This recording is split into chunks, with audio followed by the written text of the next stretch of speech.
कक्षा 12वीं के लिए लेके आए हैं ज्योग्राफी का एमसीक्यू क्वेश्चन। और ये जो वीडियो है ये वीडियो बिहार और झारखंड बोर्ड के लिए है और ये ज्योग्राफी का पार्ट 1 है। तो चलिए स्टार्ट करते हैं। फर्स्ट क्वेश्चन हमारा है कि स्लैम संबंधित है किससे?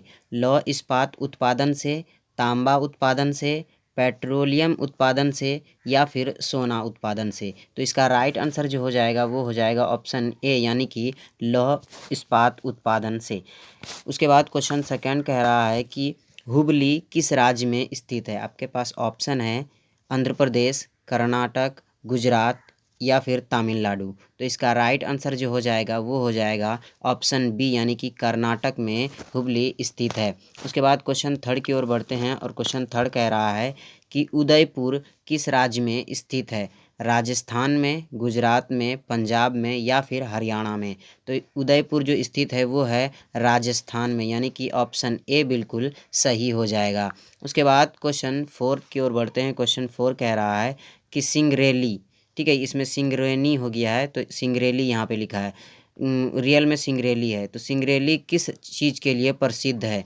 कोयले के लिए, लोहा के लिए, तांबा के लिए या फिर हीरा के लिए। तो सिंगरेली जो है वो कोयले के खदानों का नाम है, ठीक है। तो वो जो खदान है वो कोयले के लिए बहुत फेमस खदान है, तो इसलिए सिंगरेली जो प्रसिद्ध है वो किसके लिए प्रसिद्ध है? कोयला के लिए। उसके बाद क्वेश्चन 5 कह रहा है कि नोएडा किस राज्य में स्थित है? दिल्ली में, उत्तर प्रदेश में, हरियाणा में या फिर पंजाब में। तो इसका राइट आंसर ऑप्शन बी, यानी कि उत्तर प्रदेश यूपी में स्थित है नोएडा। उसके बाद क्वेश्चन 6 कह रहा है कि भारत में सर्वाधिक सोना किस राज्य में पाया जाता है? झारखंड में, केरल में, कर्नाटक में या फिर तमिलनाडु में। तो सबसे ज़्यादा जो सोना भारत में पाया जाता है वो पाया जाता है कर्नाटक में, यानी कि ऑप्शन सी बिल्कुल सही हो जाएगा। उसके बाद क्वेश्चन 7 कह रहा है कि किस प्रदूषण द्वारा सर्वाधिक बीमारियां होती है? ध्वनि प्रदूषण द्वारा, जल प्रदूषण द्वारा या फिर मृदा प्रदूषण द्वारा और वायु प्रदूषण द्वारा। तो इनमें से राइट आंसर जो हो जाएगा वो हो जाएगा ऑप्शन बी, यानी कि जल प्रदूषण से सबसे ज़्यादा बीमारियां फैलती है या होती है। उसके बाद क्वेश्चन 8 कह रहा है कि नागपुर योजना किस परिवहन से संबंधित है? जल परिवहन से, सड़क परिवहन से, वायु परिवहन से या फिर पाइपलाइन परिवहन से।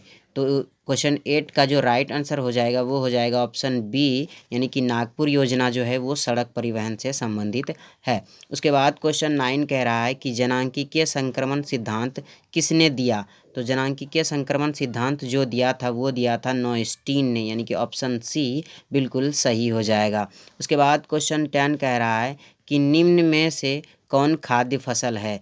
तो गेहूं जो है वो खाद्य फसल है। उसके बाद नेक्स्ट क्वेश्चन की ओर बढ़ते हैं और अगला क्वेश्चन कह रहा है कि इनमें से कौन एक भूमि उपयोग संवर्ग नहीं है? तो मैदानी भूमि, कृषि भूमि, पर्वतीय भूमि या वन। तो कौन सा भूमि जो है वो उपयोगी संवर्ग नहीं है? तो मैदानी भूमि जो आता है वो किस में आता है? उपयोगी संवर्ग में नहीं आता है। उसके बाद क्वेश्चन 12 कह रहा है, यानी कि क्वेश्चन 12 कह रहा है कि किस राज्य में गोंडवाना कोयला पाया जाता है? जम्मू कश्मीर में, मेघालय में, झारखंड में या फिर त्रिपुरा में। तो गोंडवाना जो कोयला पाया जाता है वो पाया जाता है झारखंड में, यानी कि ऑप्शन सी बिल्कुल सही हो जाएगा, झारखंड। उसके बाद क्वेश्चन 13 कह रहा है कि चाय का सबसे बड़ा उत्पादक राज्य कौन सा है? तो चाय का सबसे बड़ा उत्पादक राज्य जो है वो केरल है, ठीक है, केरल है। तो ऑप्शन में देखिए कि कहीं पे भी केरल नहीं दिया हुआ है, ठीक है। तो केरल की राजधानी कहाँ है? गुवाहाटी। तो गुवाहाटी इसका राइट आंसर हो जाएगा, यानी कि ऑप्शन सी बिल्कुल सही हो जाएगा, इसमें थोड़ा सा कंफ्यूज नहीं होना है। उसके बाद क्वेश्चन 14 कह रहा है कि मध्य पूर्व रेलवे का मुख्यालय कहाँ स्थित है? कोलकाता में या इलाहाबाद में, गुवाहाटी में या हाजीपुर में। तो मध्य पूर्व रेलवे का मुख्यालय जो स्थित है वो है हाजीपुर में, यानी कि ऑप्शन डी बिल्कुल सही हो जाएगा। उसके बाद क्वेश्चन 15 कह रहा है कि निम्न में से कौन आयु वर्ग क्रियाशील जनसंख्या का प्रतिनिधित्व करता है? 15 से 25 वर्ष, 15 से 50 वर्ष, 15 से 59 वर्ष या 18 से 60 वर्ष। तो ऑप्शन सी, यानी कि 15 से 59 वर्ग के जो लोग आते हैं वो कार्यशील जनसंख्या के अंतर्गत आते हैं। तो क्वेश्चन 15 का राइट आंसर ऑप्शन सी हो जाएगा।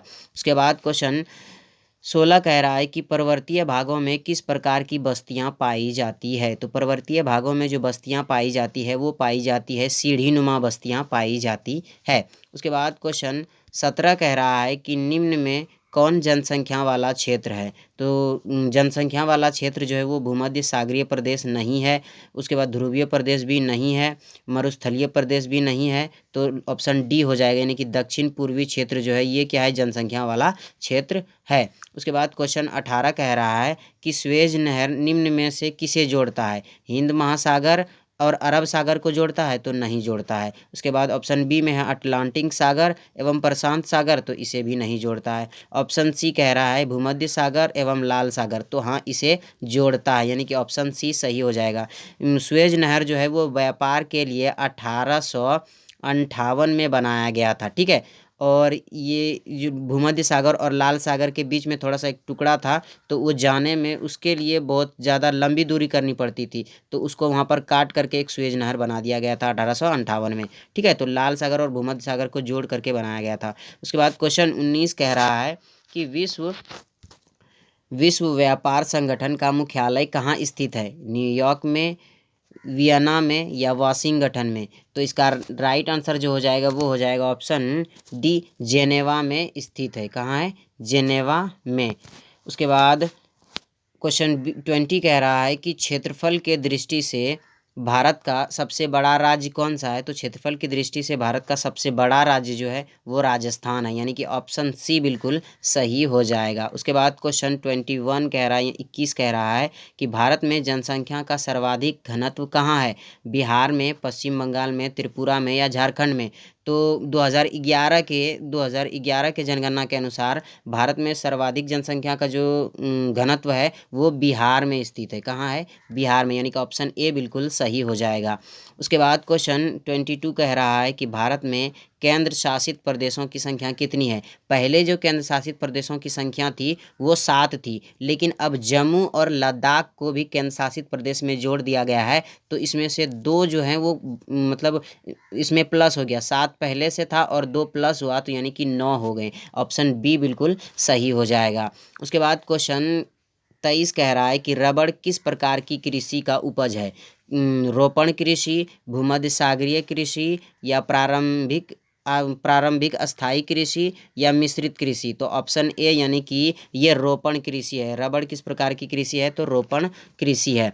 उसके बाद क्वेश्चन 24 कह रहा है कि भारत की सबसे लंबी नदी कौन सी है। तो आप सभी जानते हैं भारत की सबसे लंबी नदी कौन सी है, गंगा नदी। उसके बाद क्वेश्चन 25 कह रहा है कि किस महाद्वीप की जनसंख्या सर्वाधिक है। यहाँ पे देखिए महाद्वीप पूछा गया है, तो अगर आपसे कभी भी महाद्वीप पूछा जाए तो अफ्रीका महाद्वीप जो होगा वो यहाँ की जनसंख्या सर्वाधिक है। अगर आपसे ये पूछा जाए कि किस देश की जनसंख्या सबसे अधिक है, तो लैटविया जो है वहाँ की जनसंख्या सबसे अधिक है। और सबसे कम किस देश की जनसंख्या है, तो संयुक्त अरब अमीरात की सबसे कम है।